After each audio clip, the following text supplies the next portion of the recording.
آنے والے کل کے لیے آگے کیا بھیجا ہے۔ یہ خطاب آپ کو بھی ہے، مجھے بھی ہے۔ میری زندگی کے تقریباً 35 سال بیت گئے، آپ میں سے کسی کے 25، کسی کے 50، کسی کے 20 گزر گئے۔ ضمیر کی عدالت میں بھی لگا لوں، آپ بھی لگا لو۔ مانانم کے ماندانم اچھی طرح جانتا ہوں میں یہاں کیا ہوں اور میری نجی زندگی کیسی ہے، آپ اپنے آپ کو اچھی طرح جانتے ہو۔ ہم سے تقاضا ہے کہ مستقبل کے لیے آگے کیا بھیجا ہے۔ دنیا کا مستقبل روشن نہ ہو، اس کے لیے محنت کرتے ہیں۔ میں رات لیٹ گھر جاتا ہوں، کسی بڑے شہر سے گزر ہو تو رات 2 بجے لوگ فیکٹریوں سے کام سے فارغ ہو کے گھروں کی طرف جا رہے ہوتے ہیں، 8 سے 18 گھنٹے کام کیے۔ کیوں؟ میرا گھر ہمسائے کے گھر سے بڑا گھر ہو، ہمسائے کے گھر میں کھڑی گاڑی سے بڑی گاڑی چاہتے ہیں۔ خوابوں کی تکمیل کے لیے جان کو جوکھوں میں ڈالا، 18 گھنٹے مشقت محنت کی۔ کبھی قبر کے لیے، آخرت کے لیے یہ مزاج پیدا ہوا؟ نمازیں 5 فرض ہے اشراق کی ساتھ پڑھ لیں، تہجد کی سسکیاں نصیب ہو جائیں تاکہ 100% نمبر لے کے اللہ کے حضور پیش ہو، اور وہاں تو 33% کا بھی مزاج نہیں ہمارا۔ دنیا کے لیے اتنی محنت اور قبر کے لیے اتنی محنت ہم نے کی، وہاں تو ہم نے کہا یہ جہاں مٹھا، اگلا کس نے ڈٹھا، آئے گی تے ویکھی جائے گی۔ اچھا جسے کوئی بات نہ آئے تو وہ کہتے ہیں مولوی بخشے گئے تو ہم بھی بخشے جائیں گے۔ بھائی بخاری میں پڑھا ہے، مسلم میں پڑھا ہے، مولوی نے اپنی قبر میں جانا ہے، آپ نے اپنی قبر میں جانا ہے۔ دیکھیے اگر میرا عمل اچھا نہیں ہوگا تو مجھے سزا بھگتنا ہوگی، اگر آپ نہیں اچھا عمل کرو گے تو آپ کو بھی بھگتنا ہوگی۔ اور فرض کرو اگر مولوی نہیں بخشے جاتے، یہ آپ کا سوال ہے، اسی پہ بات کو آگے بڑھا لیتے ہیں۔ فرض کریں اگر مولوی نہیں بخشے جاتے تو پھر جہنم قبول ہے؟ جہنم کوئی تماشا تو نہیں بھائی۔ میرے نبی فرما دے قال اوقد علی النار الف سنۃ حتى حمرت ثم اوقد علیہا الف سنۃ حتى ابیضت ثم اوقد علیہا الف سنۃ حتى اسودت فہی سوداء مسلمۃ۔ اللہ نے جہنم کو 1000 سال بھڑکایا، اس کا رنگ سرخ ہوا، پھر 1000 سال بھڑکایا، اس کا رنگ سفید ہوا، پھر 1000 سال بھڑکایا، اس کا رنگ سیاہ ہوا۔ فرمایا آج بھی جہنم کی آگ کا رنگ سیاہ کا سیاہ ہے۔ یہ دنیا کی آگ کی عادت ہے، جلاتی ہے، خاک کا ڈھیر بناتی ہے، لیکن جہنم کی آگ تارکول کی طرح ہوگی، لوک کی طرح ہوگی جو جسموں کے ساتھ ہی چسپاں ہو جائے گی۔ اور بھائی مولوی نے اپنی قبر میں، آپ نے اپنی قبر میں جانا ہے۔ سادی کہتے ہیں نصیحت دیوار پہ لکھی ہو نا، بات اچھی ہے وہ قبول نہیں کرتی، نہ کرے آپ کر لو۔ اندھے کے ہاتھ میں چراغ ہو، چراغ کا کام راستہ دینا ہے، روشنیاں بانٹنا ہے، یار وہ استفادہ نہیں کرتا، نہ کرے آپ کر لو۔ تو فرمایا کہ اپنی آخرت کے لیے آگے کیا بھیجا ہے وہ بات عمل کی ہے، کیونکہ زندگی بنتی ہے عمل سے، بنتی ہے زندگی، جنت بھی جہنم بھی۔ اگر اعمال کا لشکر نہیں ہوگا تو ہمیں رونا ہوگا۔ اذانیں ہو رہی ہیں، اذان سن۔ تو میں یہ عرض کر رہا تھا کہ عمل سے بنتی ہے زندگی، جنت بھی جہنم بھی۔ اعمال کا لشکر لے کے جاؤ گے بھائی، قبر جنت کا باغ ہے، اور اگر ان ناتواں کندھوں پہ گناہوں کا بوجھ اٹھا کے جاؤ گے تو قبر جنت کا باغ نہیں جہنم کا گڑھا بنے گی۔ میرے نبی کا فرمان ہے القبر بیت الدیان، قبر کیڑوں کا گھر ہے۔ اگر کوہ ابو قبیس کی چھاتی کو ڈنگ مارے، اتنا زہریلا ہے کہ کوہ ابو قبیس اپنے وجود کو برقرار نہیں رکھ پائے گا۔ تو مسلط کس پہ ہوگا؟ جس کا دامن عمل سے خالی ہوگا۔ میرے کریم آقا صلی اللہ علیہ وسلم صحابہ سے فرماتے ہیں ایک شخص زندگی اور موت کی کشمکش میں تھا، جنگ لڑ رہا تھا، اس نے وقت مشکل اپنے 3 دوستوں کو بلایا کہ میں اس وقت مشکل میں ہوں، میری مدد کرو۔ پہلے دوست نے سرے سے انکار کیا، معذرت میں تیرے لیے کچھ بھی نہیں کر سکتا۔ وہ کہتے ہیں نا کہ تمام عمر سہاروں کی آس رہتی ہے، تمام عمر سہارے فریب دیتے ہیں۔ پہلے نے کمر توڑ دی، دوسرے سے کہا بتا تو میرے لیے کیا کر سکتا ہے؟ اس نے کہا جب تیری سانسیں ٹوٹیں گی بازار سے سفید کپڑا لاؤں گا، تجھے غسل دوں گا۔ ہم جب اپنے مردے کو نہلاتے ہیں تو اس میں بیری کے پتے بھی ڈالتے ہیں تاکہ صفائی ستھرائی ہو سکے۔ کہا تجھے اچھی سے غسل دوں گا، پھر وہ چٹا لباس تیرے زیب تن کروں گا۔ یہاں رک کر کے ایک جملہ سنتے جائیے، مرنے والا امیر ہے یا غریب، غنی ہے یا محتاج، شہنشاہ ہے یا گداگر، مرنے والے کو جو آخری لباس دیا جاتا ہے اس کی کوئی جیب نہیں ہوتی۔ ہمارا جب کوئی اپنا عزیز دنیا سے جاتا ہے تو ہم سب سے پہلے اس کے ہاتھ سے چاندی کا چھلا اتارتے ہیں، اس کی جیب سے پیسے نکالتے ہیں، اور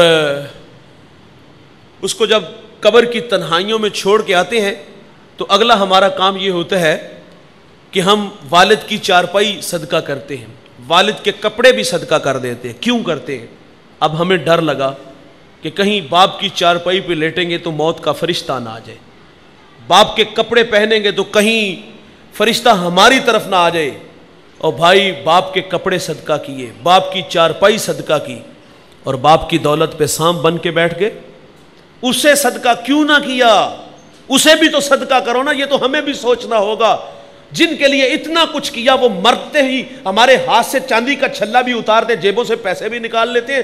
ہم نے اللہ رسول کو بھی بھلا دیا، آخرت کا درد بھی چھوڑ دیا۔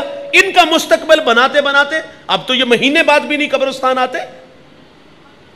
کہا وہ چٹا لباس تیرے زیب تن کروں گا، تیرے لاشے کو اپنے ناتواں کندھوں پہ اٹھاؤں گا، تجھے منا من مٹی کے نیچے چھوڑ کے اس میں آنسوؤں کا چھڑکاؤ کر کے لوٹاؤں گا۔ میرے نبی فرماتے اس نے تیسرے دوست سے کہا بتا تو میرے ساتھ کیا سلوک کرے گا؟ تو اس نے کہا گھبراؤ نہیں، میں تیری قبر کے اندر تیرے ساتھ اتر جاؤں گا۔ دوستو، دوست وہی ہوتے ہیں جو مشکل اور آڑے وقت کام آئیں۔ مشکل میں دم دبا کے بھاگ جانے والے دوست نہیں ہوتے۔ دیکھیں زندگی میں نشیب و فراز، خوشی غم، اتار چڑھاؤ، یہ سب کچھ ساتھ ساتھ ہے۔ بتائیے جب کبھی زندگی میں کوئی ایسا امتحان آ جائے، خود کو تنہا سا محسوس کرنے لگو، تو ہمیشہ ہماری نظر ان محبوب رشتوں پہ جاتی ہے کہ یہ مشکل میں ہماری ڈھارس بندھائیں گے، یہ سیسا پلائی دیوار بنیں گے، یہ ہمارے دکھ کم کریں گے۔ بتائیے اس مشکل گھڑی میں جب اپنے ہی ساتھ نبھانا چھوڑ دیں، آپ کو پہچاننے سے انکار کر دیں، راستہ بدل لیں، تو آپ کی کیفیت کیا ہوگی؟ امتحان پہ سب سے بڑا امتحان تو یہ کہ اپنوں نے بھی وفا کی ریت نبھانا توڑ دی۔ غربت کے زمانے میں سب بھاگ گئے۔ حضور فرماتے ہیں وہ تین دوست کون تھے جانتے ہو مشکل وقت میں؟ ایک نے جس نے ساتھ چھوڑا، ایک جو قبروں تک چھوڑ کے آیا، اور ایک قبر میں گیا۔ عرض کی اللہ اور اس کا رسول بہتر جانتا ہے، آپ ہماری رہنمائی فرمائیں۔ فرمایا پہلا دوست جس نے سرے سے انکار کیا، فرمایا وہ اس کی دولت تھی، مال و زر تھا۔ جب تک یہ سانسیں ہیں، یہ دوڑتی گاڑیاں، فلک بوس عمارتیں، بنگلے ساسا چلتے ہیں، لیکن جب یہ کمزور رشتہ ٹوٹتا ہے تو ہم دیکھتے ہیں کہ دنیا کا مال دنیا پہ ہی رہ جاتا ہے۔ مسلم کے لفظ ہیں، میرے نبی فرماتے ابن آدم کہتا ہے میرا مال میرا مال، فرمایا تیرا وہ ہے جو تو نے کھایا، ضائع کیا، پہنا، بوسیدہ کیا، اور جو صدقہ کیا اس کو آگے بھیجا، باقی فرمایا تو لوگوں کے لیے چھوڑ کے جانے والا ہے۔ غوث اعظم فرماتے ہو نکمے، کمائے گا تو، بنائے گا تو، بسیں گے کوئی اور، لیکن حساب تجھے دینا پڑے گا۔ شاید کہ یہ تماشا آپ لوگوں نے بھی دیکھا ہو، باپ کا لاشا گھر میں بڑا ہے، اولاد جائیداد پہ جھگڑے کر رہی ہے، باپ کو منا من مٹی کے نیچے چھوڑا، خود اے سی والے کمرے میں، اور مدارس سے حفاظ کو لا کر باپ کی قبر پہ بٹھا دیا جاتا ہے۔ کیا بچوں کو قرآن پڑھنا نہیں آتا؟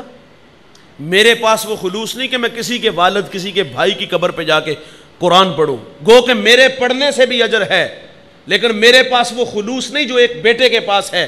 بیٹا خود باپ کی قبر پہ قرآن پڑھے گا تو قبر میں ٹھنڈ زیادہ پہنچے گی، لیکن وہاں بھی ہم نے کرائے پہ حفاظ کو بٹھایا، اور پھر سال بعد یہ ہمارے ہاں رواج ہے، ہم اپنوں کی قبروں پہ جاتے ہیں، جانا چاہیے، مسنون ہے۔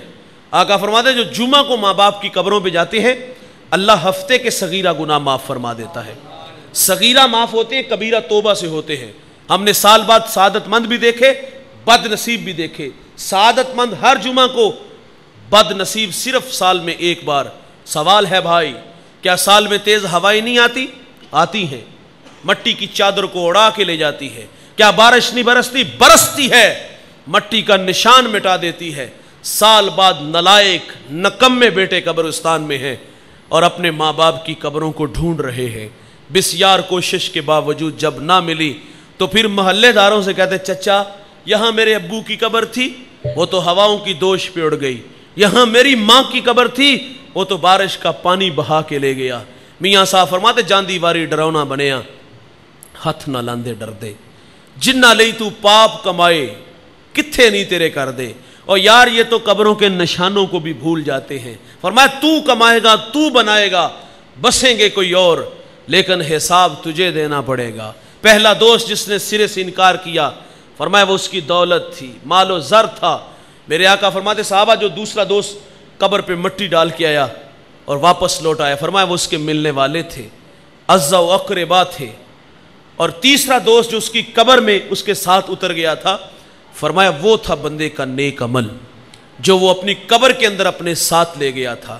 عزت افزائی کا معیار جوانوں اچھے اعمال ہیں، اعمال میں کوتاہی ہوئی تو رونا ہوگا۔